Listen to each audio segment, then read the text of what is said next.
Innova Insurance is now Gallagher. Gallagher is Ireland's new name in insurance and financial planning. We are proud to become part of a global brand with an Irish family heritage. If your car, van or house insurance is due for renewal, call Gallagher for a quote today on 0818 222 400. Arthur J. Gallagher, Insurance Brokers Ireland Limited, trading as Gallagher and Polsky Quote, is regulated by the Central Bank of Ireland. Seriously Sinister discusses true petty crimes that may be disturbing to some. Or could be easy listening to all of you psychopaths out there. Names and places have been changed to protect the hosts legally. Listener discretion is not advised.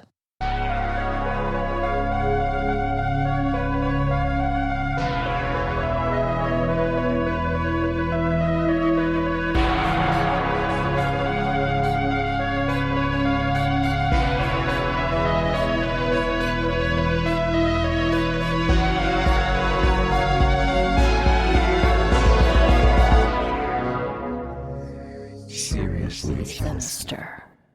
Welcome to Seriously Sinister, your reminder to get presents now before it's too late. This is Trevin. And I'm Amanda. Are we going to run out of presents this year, you think? Oh, I'm not worried about presents. So I've felt that as I've gotten older, I get so much more pissed off when I need to go get something from like Walmart or something and it's closer to the Christmas time and the lines are packed. Yeah. And the traffic is just so much worse. I just try not to go anywhere. Yeah. Once it gets towards the end of December. So I'm just letting you guys know it's December 8th.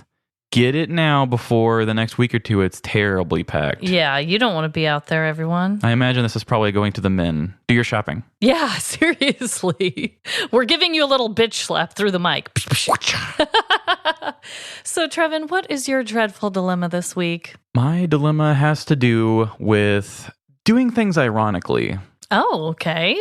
So I have this sort of ironic sense of humor. I like the juxtaposition of doing things that don't really belong in certain settings and whatnot. And so I'll give a couple examples. When I was a kid, there was this really little lame kid at my school, and he walked by me one time and said, "Oh my gosh, it's cold as the Dickens outside." And I laughed my ass off at him, and I'm like a cool like high schooler or whatever, and I'm like, huh, what a dummy. He said it was cold as the Dickens. Well, now, ever since then, to be ironic and laugh at that kid, I'll say, oh, it's cold as the Dickens outside. And it just always reminds me of how funny that was. But now I'm the guy who says, it's cold as the Dickens outside. And it's actually just how I explain the temperature. It's lost that meaning behind it. And now that's just my way of talking. Now you're the dork. Yes. That we can all make fun of. There was a character in SNL played by Will Forte, I believe. And I can't remember I can hear it plain as day in my head, but I can't remember what the character of the skit was. And he was like this lame white guy. And somebody asked him something. And he was like, thanks, dog. And he would always say, dog, stupid. And so that really entertained me. I thought that was funny. That I thought it was ironic that like these lame white dudes would say dog. Yeah. So then I would start calling people dog and think it was funny too. And now I'm just the same white guy. Like it's not, some people are hearing this and not realizing that I'm doing this as a joke. Right. And they're like, this weird guy just calls people dog a lot. Probably 100% of the people that hear you say these things doesn't think it's a joke because they're inside jokes to yourself. Yeah. So having inside jokes with yourself. It's a real problem. It's a real problem. And people probably talk about you behind your back. For good reason. Maybe just have inside jokes with a friend next time. Yeah. I mean, I don't want to be like, thanks, dog. Disclaimer. I don't actually mean it like that. Like every time. Then I'll be the weird guy who has disclaimers and everything. Oh my God. We don't want that either, Trevin. No, we Get don't. yourself together. Well, I also have a dreadful dilemma this week. I have found myself in quite the dilemma because I am addicted to a new show that I did not think I was going to be addicted to. You're probably not ever going to guess it in a million years. Saved by the Bell reboot? No. I am addicted to RuPaul's Drag Race. Sashay away. Yes! Have you watched it then, I imagine? I know enough about RuPaul and their drag race. Oh my God. So I am like just totally behind the times, just kind of like I was with the Christian Slater crush that I mentioned a few weeks back. But on Hulu, they don't have season 1, but they have season 2 through the newest season, I believe. And it's been around for a long time. Oh, hell yes. Yeah, so it's like 40 seasons or something. Yeah, you can tell by the filming of it that it's like old. It kind of reminds me of when I used to watch MTV or VH1 back in the day. That like, garbage reality. Yeah. Yes. I'm on season 3 now, but gosh, anytime I'm doing housework or doing anything, it's like my new go-to thing to just have on. And I am obsessed. It's making me question, that I can't even put on basic makeup to go places. And I have these drag queens just totally like upstaging you. Yes, upstaging me to the fullest extent that a face can go. And I'm like, but it's so good. Yeah, I'll stay up late. I'll eat too much chips. I'll watch it. It's a problem, Trevin. I could see that. But I love it. I love a good reality show that's kind of a game-based competition, but not one that takes itself too seriously. Mm-hmm. I don't like, really serious game shows like Survivor or whatever. Like, those are fine. Yeah, but Amazing Race kind of thing. Yeah, I'm more about the lighthearted and like trash TV kind of side of it. And this is just such a beautiful show. I actually never really watched it. I'm just really familiar with how it works and all that. Yeah. And I find myself singing the theme song. It's like, RuPaul's Drag Race, gentlemen, start your engines. RuPaul's Drag Race, may the best woman win. And I'm like singing this all the time. And yeah, he'll say, sashay away. He'll say, don't fuck it up. And like, I'm just obsessed. I am obsessed. Well, that's great. I used to like a lot of trash reality TV shows. I was huge on dating shows as a kid. Oh, yeah. Oh, my God. Like Blind Date? Blind Date, Room Raiders, Parental Control. Yes. Next. Yes. Next. Oh, that's so shallow, so awful. Oh, my I love God. that. People would walk out of the bus and they wouldn't even talk. And they'd be like, next. Like, I would be like, hello there. And this would be like, look at those eyebrows. Next. And it's like, I have a great personality. Bye. But yeah, the only kind of serious one that I actually did watch was they had one called Scream Queens for a while. Did you ever watch that? I loved Scream Queens. And the winner got to be in a Saw movie? Yes. Yeah. Oh my God. Yes. I loved Scream Queens. And they put those really attractive girls in like big acting chances. And like you was always the most attractive one, couldn't act at all. Yeah. And she would just blow it with all these makeup, all the effects and everything going on. And she'd be like, oh no. And they'd be like, oh God, she blew it. I know. No, there was one where they dressed up as vampires and they had to do a scene like that. I think I watched every season of that.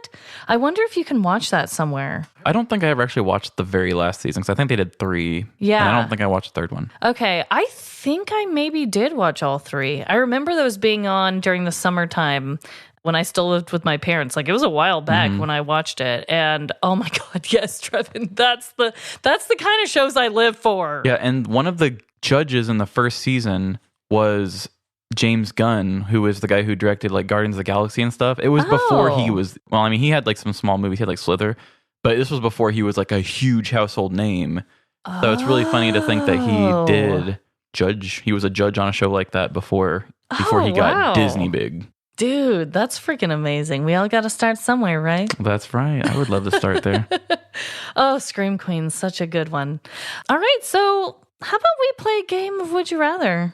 Before we play Would You Rather, I do want to throw a curveball at you. Oh, no. Oh. So I was waiting for you to make it official that you're pregnant, and it just hasn't been a good time, and I'm getting really antsy, but I got you a good job getting pregnant gift.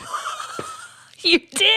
I did, and I don't know what I'm going to do for Christmas now. I don't know if this is going to count as that, and I'm just doing it early, but I'm just too excited, and I want you to have it as much into your pregnancy as you can have it. Oh my God. What could it be? I thought you were going to tell me that you and Emily were having a baby. I was like, yay! Oh, no. Oh my God, what could it be? What could it be? Oh my God. Of course, it's clothing, everyone.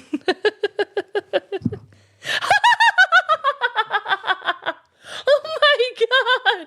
Oh my God. Oh my God. How did you get this made and where? Etsy, baby. Oh my God. Trevin, I'm going to wear this everywhere. Okay, you guys, this is a navy maternity shirt. And on the belly, there's tiny baby footprints. And it says future petty criminal on it. Oh, yeah. Oh my God. Trevin, I'm dying. This is so cute. And it kind of looks like our petty criminal font almost that we have. It kind of does. Yeah, like it's similar. I worked think. with an actual shirt designer person and said, give me something cutesy and basic. Oh my God. This is everything and more. Thank you so much. You're welcome. I can't wait. I'm going to wear this every second of my life. Oh my God. I can't wait for you guys to see this. Oh, that totally took me off guard. Dang. By the way, this can count as Christmas for you. I, though, have a really good Christmas idea for you. Oh, no. So you better watch out, my friend, because it's coming. I'll brace myself. Oh, my God. Yeah, you better not act all pissy and unimpressed like you did on the Zoom call. What the hell is this? Oh, this is so good. Okay, so now we can do Would You Rather. Okay. Would you rather? For my Would You Rather, I did not come up with this. I'm not so good at coming up with these sometimes, but I did find this one, and it spoke to me, speaking to you on so many levels. I will say I got this from conversationstarters.org. collegetimes.com. Okay. You know, because we're a couple of college kids now. Yeah. I went to bed at 10 o'clock and I didn't have to work today. So anyway, this one has to do with one of your biggest fears, since you're always using stuff against mine. Oh, shit. Give it to me. I genuinely thought, what would your answer be here? So, Oh, God. Okay. would you rather crap yourself once a year in public Once a year? or every day in private? Oh, my God. Once a year in public or every day in private. Do the listeners know this is my biggest fear? I think you've referenced it once, like you're like, oh yeah, this is bad, especially for me because, but you didn't like go into your like. Oh, yeah. Crapping my pants in public is by far, other than losing a loved one, is by far my number one fear. It may or may not have happened in an airport back in the day. Honestly, Trevin, I know it's going to be a lot of laundry. I know it's going to be a lot of self-loathing, but I'd probably say every day in private.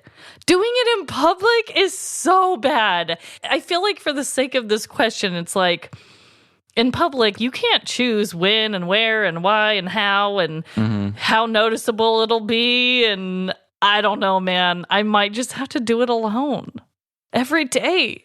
That's a lot. What would you choose? I mean, you'd basically have to have home diapers. Yeah. You could find a way to live with it. It would still be so awful. Yeah. Is that a big fear for you, or am I just a freak? I mean, it's a fear. I think it's a fear for everybody. Yeah. It's not something that like keeps me up at night. I wouldn't put it on the same line as losing a loved one. But I'm sure it's one of those things that we don't think about it, but if it did happen, it would definitely rock our world for a while. Yeah. Oh, that is a tough one. At that point, I would choose death. I guess I would maybe go with the public one. Really? I guess it comes down to a lot of details, like how noticeable is this in public? Yeah. Am I wearing white pants? Right. Is it just one tiny solid turd that goes down your pants that you can kick to the side? Or is this like an explosive blowout situation where your life will be ruined forever? Yeah, like is this something where you're like holding it all in like a dark secret and you're just like walking funny to get out of public? Or is this something where public knows you did it? See, I was taking it as the public knows. Public knows. Okay. The thing is, people are going to talk about you either way. They're going to find your massive like pile of laundry or your diaper bills, or they're going to be next to you at the opera and they're going to smell you and know what you did. The opera. Either way, people are going to know and they're going to talk. But so you're going to do it in public. I may just do it in public. Wow, I did not see that one coming from you. Wow. It doesn't sound like me, but it's like anything, you know. Like, get it over with. You take a job that's harder, you find a way to do better with it. You shit yourself every day, you find a way to shit yourself better. Or you find a way to shit yourself in public once a year better. Oh my God. Wow, that was a really hard one for me. I thought it would be. Damn you, Trevin. Damn you. Okay. I have one, and I actually just came up with this one on my own. A lot of them I do look up online, but they're hard. My question is, would you rather go to jail for 3 months quietly over a harmless petty crime, or not be charged any jail time for an embarrassing and extreme crime that makes worldwide news? I can kind of see why you came up with this one. Yes. So you'd go to jail. Only your very close people would know about the jail time for 3 months. Your work would know. Yes. Your work would know. Your friends and family would know, obviously. But it's for just like a stupid, dumb crime. Let's say like you had a huge buildup of tickets that you didn't pay or something stupid. But on the other hand, you don't go to jail at all. You get let off, but it's like on worldwide news and everyone knows about it. And it's a really serious, extreme bad crime that you got let off for. I wonder if it gets politicized. In my mind, when I made this, yes, like it's a big, big, big deal. Oh, I mean, no publicity is bad publicity. That's what they say. I mean, think if that happened, it would work really well for our show, probably. Probably. Unless you were like a serial killer or something. Yeah. Then people probably wouldn't want to listen. But I also don't know how you would get off with that. Yeah, I don't either. But if it was politicized, I'd have half the nation on my side, probably. Right. We're really towing a line here. I know. I guess as long as I didn't kill anybody, because that would hurt my life for the rest of it. Yeah. As long as it wasn't murder. Right. Or harming someone in general. Yeah. Right? Yeah. I would take that one. Yeah. Because our show would hit top 10 easy. Right. Yeah. Like and I'll do it for the show. If I blew up someone's car or something and somehow got away with it and I was like all over the news, that'd be pretty tight. So yeah, I would go with that. But if the obscure giant crime is murder, then I would say I'll just do the 3 months of jail. Because 3 months is a long time in jail. I know. That would be enough to where you... That's a whole summer. Yeah, I mean, you would have a schedule and you had built up a habit. It'd be enough for me to probably get out and find a way to get back in. Right. I would have a prison tat and it would be a side of me that I just wouldn't want to see. Oh my God. Well, you have surprised me with both your answers. I honestly thought you would pick the other answer on both of these, but you didn't. Nope. These were some good ones. You're changing, Trevin. You're changing in front of my eyes. Yeah, I would say that probably the best Would You Rather we've had. I know. Was they were good. tough. They were tough. I'm going to have to put these on our social media and you guys will have to let us know what you guys do. Yeah. I love seeing them because sometimes I'm like, oh, like if we have different answers, I'm like, oh, they're so going to choose the one I did. And then sometimes they do, but sometimes they do not. Mm-hmm. So I'm always interested to see. But are we on to stories already? Story time. Woohoo! So I will be going first. Okay. I'm going to do another story from the news. Awesome. 2 weeks in the review. Oh, wow. I'll let that one stay. 2 weeks in a A row. review of news stuff. I do love me some good news. And this one, I think we all know somebody who this fits in a way. Maybe it's you, but I think you would know some people kind of like this. I'm going to let you go ahead. Okay. And here we go. We've talked a lot about home security on Seriously Sinister. From accidentally setting off your own security alarm to ADT salespeople trying to scare you into purchasing their product. If you sign up, you won't die. There are many opportunities for vile acts to surround their watchful eye. With the rise of more affordable home defense products, reports of local wrongdoings have been higher than ever before. This is especially true with the help of surveillance cameras. Ring, Arlo, Simply Safe, and countless other companies have made it easy to not only catch someone in the act, but have a front row seat to their crooked ways. Oh, here's the part where he pees in my bird bath. Home invaders have been foiled, carjackers have been identified, and neighbors who let their dogs shit in other people's yards have been brought to justice. Although these are considered budget security measures, the amount of evidence collected is priceless. With the purchase of my new home, I recently joined the movement for peace of mind. After feeling like ADT was going to break into my home to teach me a lesson, I bought my first Ring system. This has already paid off in spades. No, I have not stopped a maniacal villain or solved a murder with my home recordings, but it has been a lot easier to know when not to answer the door. I don't even have to get up from my chair to see who it is. Along with this, I also have the ability to keep tabs on when my girlfriend orders delivery.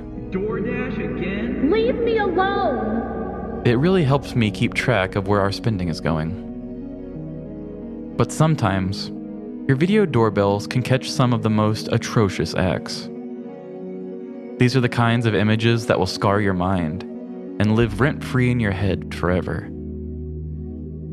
Luckily, you paid for the premium service, so you can replay it to destroy all of your friends too. You've got to watch this kid egg my house. This story deals with such an occurrence. So be happy that this is just a podcast, because the images discussed are much better kept to your imagination. Our story takes place near the town of Clayton, North Carolina. The Riverwood community had it all: quiet, friendly neighbors, a top-of-the-line neighborhood watch program, and an athletic club. It's no wonder people who travel from faraway lands move into this charming locale. It's simply safe. The children ride bikes quietly during the day, everyone supports the same political candidates, and comic mischief is the worst thing that happens in the movies they watch. This humble abode was too tight-knit to quit, which is what makes this the perfect backdrop for pure, unfiltered evil. Ted was an upper-class father of 3. He loved watering his grass, organizing his tools, and paying the electric bill. There was just something about the mundane that lit the fire in his soul. He didn't need surprises or excitement. Existence was his celebration of choice. Another day of existing! Life worked on a tight schedule for Ted. Even his acts of leisure had a special time slot for him to enjoy. On Saturday morning, Ted began to sip his coffee and review his security camera's movement from the evening before. Although he was very protective of his yard and lawn ornaments, Ted loved to watch the different wildlife pay his residents a visit.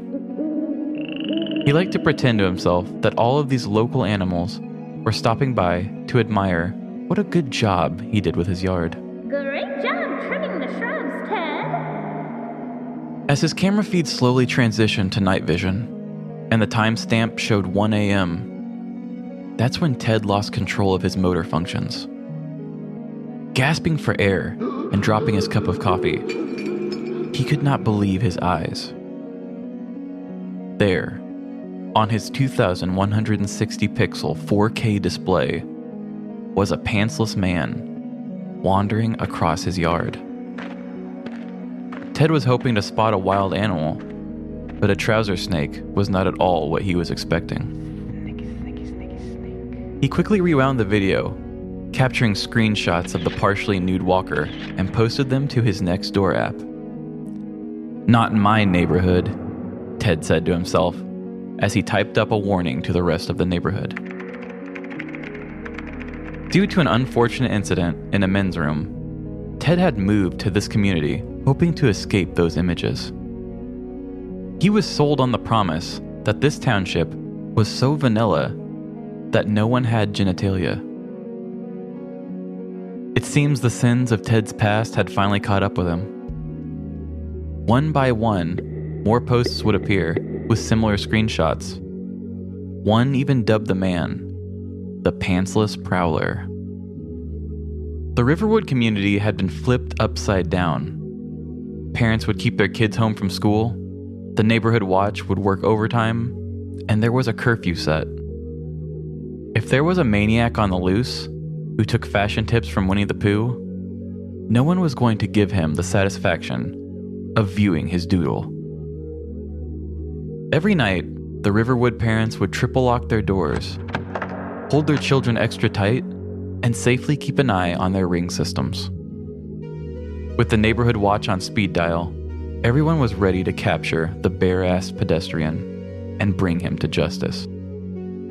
But nothing happened. A couple of days passed, and there was no sign of the man. Maybe he was just a pantsless vagabond who was just passing through, Ted said over a Zoom call to all of his other neighbors hiding in their nude-free doomsday bunkers. Once the coast seemed clear, the townspeople emerged from their places of safety and returned to the real world. They breathed a sigh of relief, knowing the evil was over. But just as their self-imposed restrictions began to lift, another sighting was made. Ted woke up to another ring notification. It was the same man again, but this time, he was fully clothed. In total shock at what his eyes were seeing, Ted splashed water in his face. "I can't believe this," he said to his reflection. Again, Ted rewound the video and screenshot the man, who was just walking. "Beware," Ted's post started. "He's at it again." More and more photos of the man began to follow Ted's. In each video, the man would simply walk through some people's yards and driveways.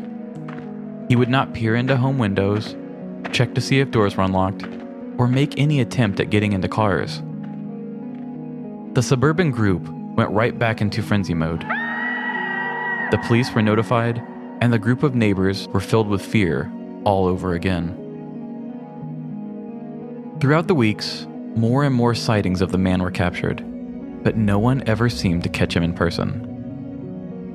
Some speculated that he was sneaking off to cheat with someone's wife, while others believed that maybe he was just walking and minding his own business. However, his intentions are not of importance.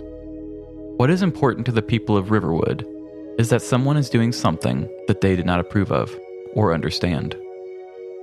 And sometimes, in the eyes of people with nothing else going on, that is the worst thing another person can do. Since the initial sightings in December of 2019, the man has not been caught. Perhaps he is sneaking around for late-night booty calls, but I believe this is something different entirely. I believe that we have witnessed the birth of a brand new cryptid, the Pantsless white man. Many sightings have been reported, blurry pictures and tales, but I've seen no physical proof. It seems this strange and frightening cryptid likes to keep itself to quiet communities of upper-class people who are easily scared. So if you ever find yourself getting comfortable and happy in your dream neighborhood, where you seem to have everything in order and nothing to fear, go ahead and open your windows on a nice cool evening. You may hear the frightening footsteps of the Pantsless Prowler walking down the sidewalk and minding his own. Whoa. So he was never caught. Never caught. And he's all over these Nextdoor apps. Oh yeah, these people lost it. And it actually got pretty wide news that this family was just freaking out because a guy walked around with no pants on at one point, and then they saw him walking clothed after that. Weird. Well, The Walking Dead plays this whole allegory of it's about the zombies and whatnot, but really the whole thing they're trying to say is the monsters are truly us. Yeah. And this is kind of where I stand on this story as well. The Pantsless Prowler is your big scary image of the story, something to fear. But at the same time, I kind of fear the whole Riverwood community. Right. I'm with you, man. I am with you. This, honestly, your story reminded me of the community that's like a block away from Jordan and I. Mm-hmm. He somehow infiltrated their Facebook group. He was supposed to have put in his actual address to get accepted. I don't know what he did, but he got into the group. Oh. So now he gets to see all the shit talking that this community does because they're an HOA and we're not, thank God. But they'll say the most petty shit all the time. And he actually caught them talking crap on the people who live across the street from us the other day. And they were like, yeah, I have a neighbor who waits until the very last leaf falls and then they clean up their leaves. P.S. They don't live in the Oaks. And it was the person across our street. And we're like, oh my God, that is just the most pooshy thing I've ever heard. Yeah. And it just really reminded me of this. Oh my God. I mean, I get it. Like, there's a nude man, okay? And you probably don't want your children seeing that. But the fact that he's not harming anybody and it happened one time, like... Yeah, it was only nude once, and the other times was just walking. Wow. A man walking. How awful. I know. But I know. there's a lady who lives behind us, and I have not met her. We've talked to our two neighbors on our left and our right, and they're like, oh, that lady don't like you. And it's like... What? Say what? Like, what did we do? And then we talked to her granddaughter at one point because her granddaughter, their backyard meets our backyard. Yeah. So Mabel likes to go outside, and she's a Sheltie, and Shelties have very important, they're like dogs with jobs. They like to have jobs. Yeah, just like my dogs, yeah. So her job is to keep squirrels and birds away from our yard. Yeah. We have those two big trees, and when she goes outside, she barks. That's all she does. As she circles the trees, it seems like the squirrels in the trees actually just kind of mess with her. They come down really low, get her to bark, and then they run up and jump. So she barks a lot. And the granddaughter came out and talked to us for a little bit. They have like a little black old dog. And she was like, oh, my grandma, she doesn't like your house. And it's like, what? How old is this girl? She might have been like 10. Oh, okay. Right before they sold this house, the people painted it because it's pretty freshly painted. Yeah. And it's a very blue house. Right. It's Yes. very, very blue. And she was like, yeah, she does not like that they chose to paint it that color. And like, she complains about it a lot. And it's like, who the hell are you, lady? Like, I know. Like, why? Who cares about the color of that? It's not your house. And this is not an HOA where I pay you to control my decisions. Yeah, like shut your mouth. You're already hating on me and talking about me because you don't like the color of my house. The house that I bought at this color and I didn't even paint myself. I know. And then Emily went to go take cookies over to our neighbors next to us. We've met them before. They're very nice. And Emily was like, hey, I'm really sorry my dog barks all the time. And the lady was like, I don't care. Dogs bark. That's what they do. And she said, that lady behind you, though, I know that she doesn't like that your dog barks all the time. Oh my God. And so she could tell she's a little self-conscious about having our dog bark, but like both people on both sides just don't care. Yeah. And those are the people that I really mainly worry about. Yeah. But it's just like, she must talk to that neighbor a little bit and just gossip to her. Bitchy neighbors, man. I mean, Mabel does not bark as much as Reptar and Yoshi do. And if my neighbors can be chill with them, then she can deal with Mabel. I mean, Mabel's nonstop. Really? Yeah. Okay. I'm telling you, the second she goes out, she starts and does not stop till she comes in. But is it that loud? I mean, it's a little dog bark. It's cute. Yeah. It's kind of piercing, I guess. But if your house is any bit insulated, it's not that bad. Right. Maybe they need to get some new windows. I think this lady just needs to get a life. Yeah. Really. I'm pretty sure she's an empty nester and she just has nothing going on. Oh, God. Those are the worst. Yes. I found that story to be very relatable and quite enjoyable, Trevin. Thank you. So, yes, we do all know people like that. So, I am going to be telling a personal story this week. Keep it personal. It has been a while. I'm trying to remember, was the last personal story I told the highway ass magnet story? Or did I do one after Was that? After Halloween? Oh, yes, I did tell the Halloween one. Okay, so the Halloween one was my last one. But I'm just like, dang, I really haven't told a lot of these, I feel like. Regardless, this is definitely a cautionary tale that involves lust, deception, and revenge. I'm into all three of those things. So here we go.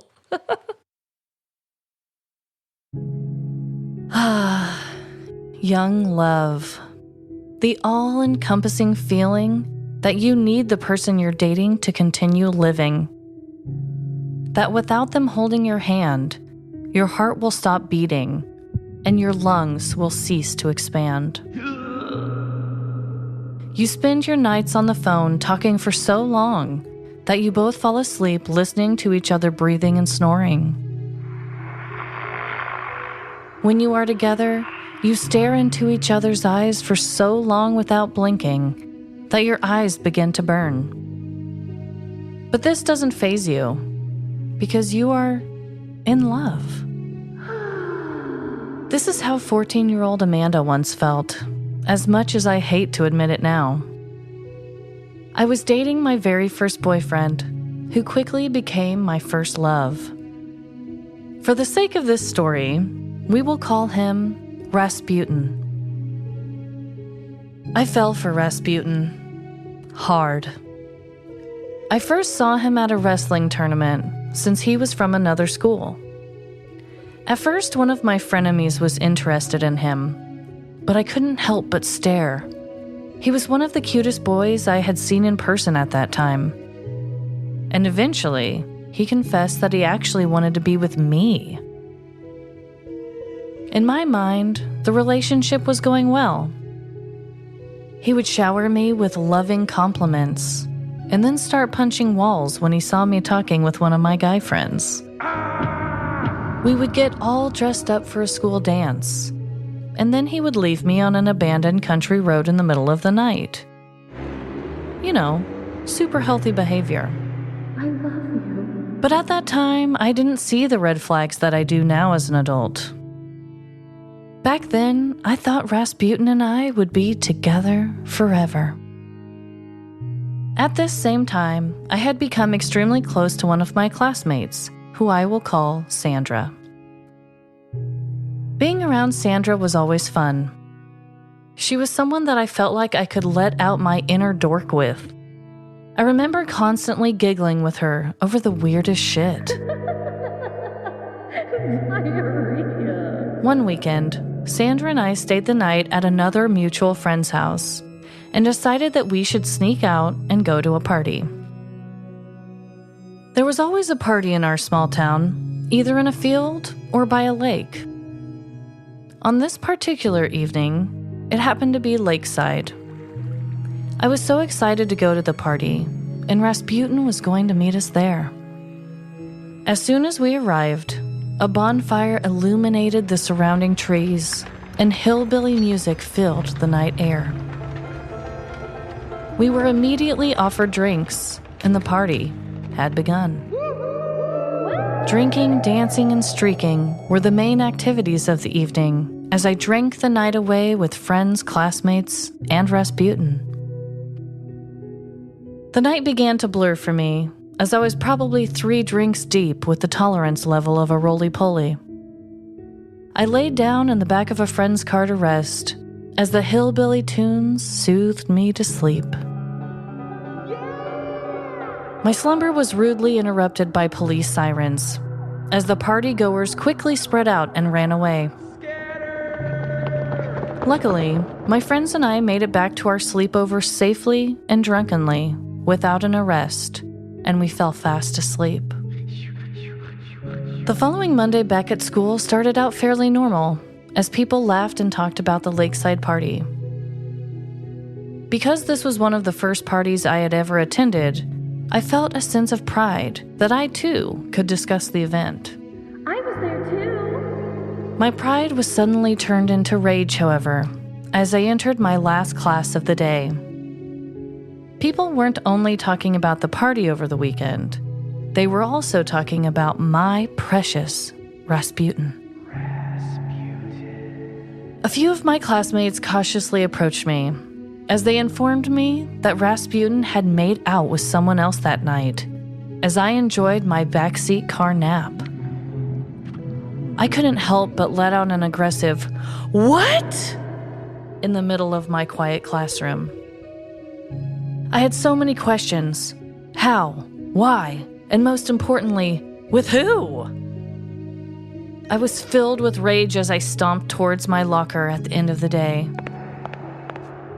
When Sandra and I's mutual friend approached me, I didn't know who I could trust, so I glared at her coming my direction. That is when she spoke the words I never saw coming. It was your best friend. Sandra was the one who kissed Rasputin at the party.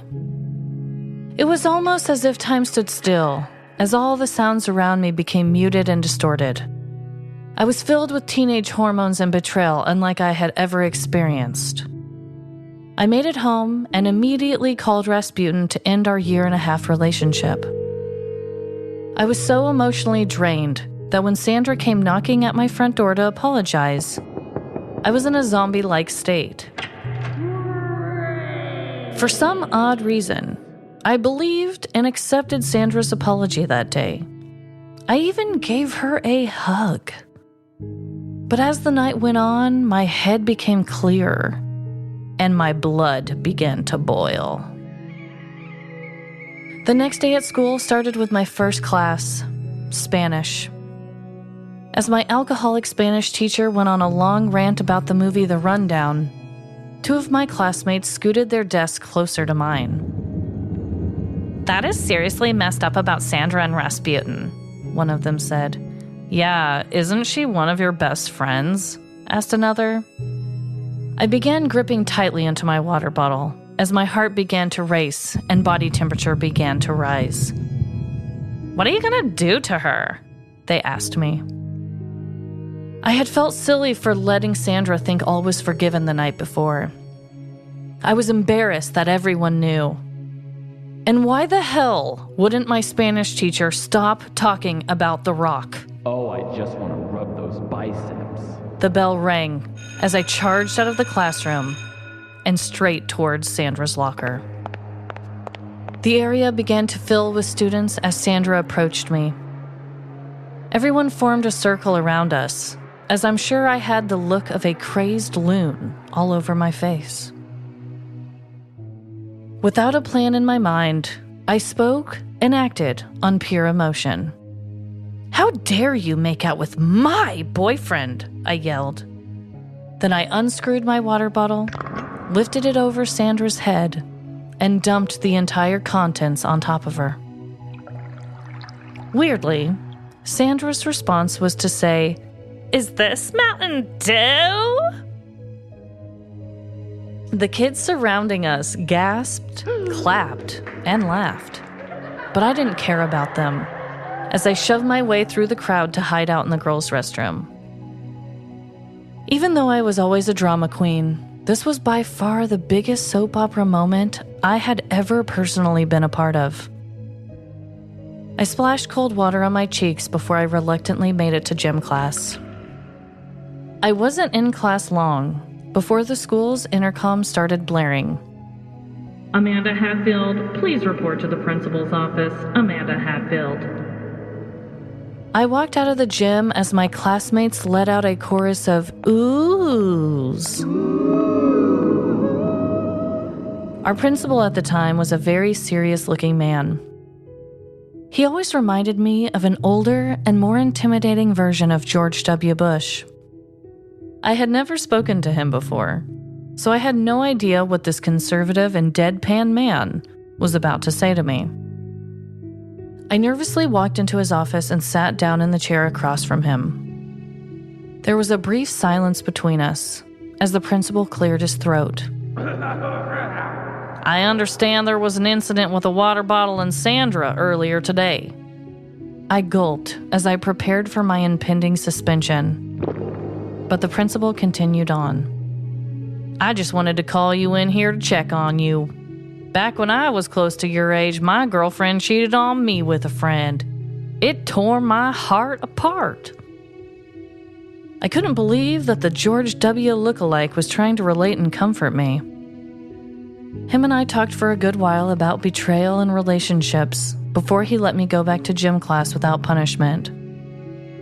The only thing I had to promise was that there would be no more water bottle incidents in the future. In the end, I am grateful for Sandra. She ultimately saved me from an extremely toxic relationship, and her and I eventually did make amends. Because, after all, she was a sweet girl who had too much to drink at a high school party. I also had a new respect for my principal, George W., and how he handled my crazy locker meltdown. Sometimes the biggest soap opera moments in life may cause us all to act a little petty, or even criminal. And sometimes those same moments end up becoming a ridiculous story you tell on a podcast, and one of the best things that has ever happened to you. Okay, so I just want to get one thing straight. Yes. Ask away. It was water. Yes. So why did she say Mountain Dew? I have no damn clue, Trevin. Okay. It was strictly water in the bottle. And I still, to this day, have no idea why she thought it was Mountain Dew, but that was her initial response. And she said it almost in like a crying, whiny voice. Mm-hmm. And I still hear it playing in my head to this day. But it was water, my friend. Okay. I wanted to make sure I didn't miss something that would have made me think that. So no. That's just weird that she thought that. She just thought it was Mountain Dew. I didn't even drink Mountain Dew. Maybe she wishes it was Mountain Dew. Maybe she did. I don't know. But this story is 1,000,000% true. Obviously, I didn't date someone with the name Rasputin. It was actually my husband's idea to give him that name for the story. Good input, Jordan. I died of laughter. I was like, what should I call this jackass that I used to date? And he was like, Rasputin? I was immediately like, yes. Too perfect. Oh my God. So even though there are some serious undertones, it was an extremely toxic and horrible relationship for me. The water bottle story is still one that honestly kind of makes me chuckle to this day. I mean, it was the most dramatic thing in the world. The conversation with my George W. Bush lookalike principal caught me totally off guard. He did not seem like a man that would connect to me on a personal level in any way, shape, or form. Yeah, it's kind of heartwarming. Yeah, I know. I was like, thank you, George W. I really didn't see him being in my corner. I was fully prepared for him to be like, you have to go home. Like, what the hell is wrong with you? You can't be pouring water on people in the halls. Yeah, don't do this in my school. Yeah, but no, he was like, I don't even know how he learned about the story. I didn't tell him. He just was immediately like, I just wanted to check on you, you know, and then told me about how he was cheated on. It was such a pure little conversation. That's awesome. I like that. Oh my God. And I love the young love and the unhealthy love. Oh, always one of my favorite subjects. I mean, if you haven't experienced it, good for you. But also, I feel like most of us have. Yeah, if you haven't, I imagine you're probably more naive for it. Yeah. Like, I definitely learned so much from that relationship. And nowadays, I look at who I am now and I'm like, I wouldn't put up with half of this shit. Maybe not even like an eighth of this shit. Mm-hmm. But because it was my first boyfriend, I guess I just thought it was chill. I DK, but yeah, you're like, I guess this is how normal things go. Okay. Oh my God. But honestly, I look back at that time and I'm honestly kind of grateful that Sandra made out with him at that party because, God, what an idiot this guy was. You know? Yeah. Do that again, Sandra, and we do have Mountain Dew waiting for you. Yeah, if anyone makes out with Jordan, it will be Mountain Dew, not water. And that's it. Only the Mountain Dew pour and we're on our lives. So yeah, that's my personal story for the week. It's not necessarily, I mean, the underage drinking is a crime. Maybe people could be charged with dumping water on someone. I don't know. I bet that in some way is like an assault of some sort. Yeah. Assault with a non-deadly liquid. Yeah. But either way, it's a crime against humanity what they did. Yeah, my God. Could you believe I was just like taking a little catnap to some hillbilly tunes? How dare they? So I've got our similarities. What? Well, the main thing is gossip. Ooh. Whole lot of gossip. I mean, mine was about a community of upper class people. Yours was the ecosystem of school. And then also both of our characters splashed water on their own faces at points. Oh my God, Trevin. Yeah, so I win. Good for you, because I honestly didn't even think of a connection. I felt pretty proud of it. Oh, you know what? I do have one to add. Okay. Your story had a half-naked man.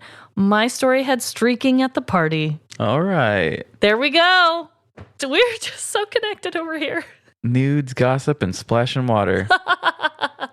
Gotta love it. Sounds like a great night to me. Oh my God. Well, I hope everyone's doing good out there. I mean, Christmas is approaching quickly. Yeah, we're almost middle of December now. That is freakish. That is freakish to me. So hopefully everyone's maybe done with their Christmas shopping already, like Trevin warned you about. Yeah, I warned you about 50 minutes ago. So if you haven't taken care of it by the end of this podcast, I have homework for you. Exactly. Oh my God. Well. All right. If I look at you to do the ending and you're like, oh shit, here we go. And just remember, no matter the crime, big or small, in the end, we are doomed. Trevin, you're never allowed.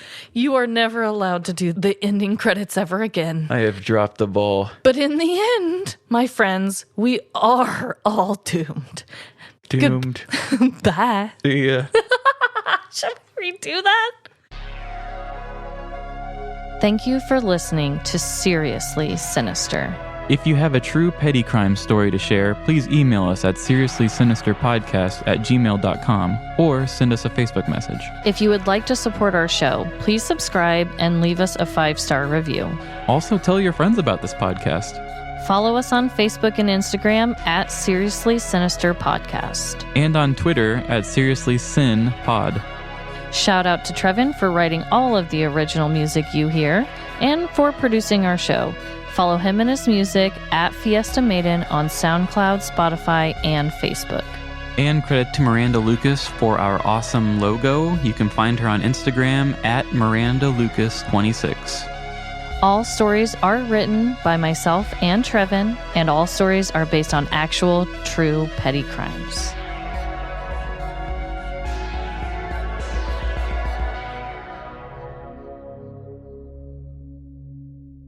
I look at you to do the ending and you're like, oh shit, here we go. Well, and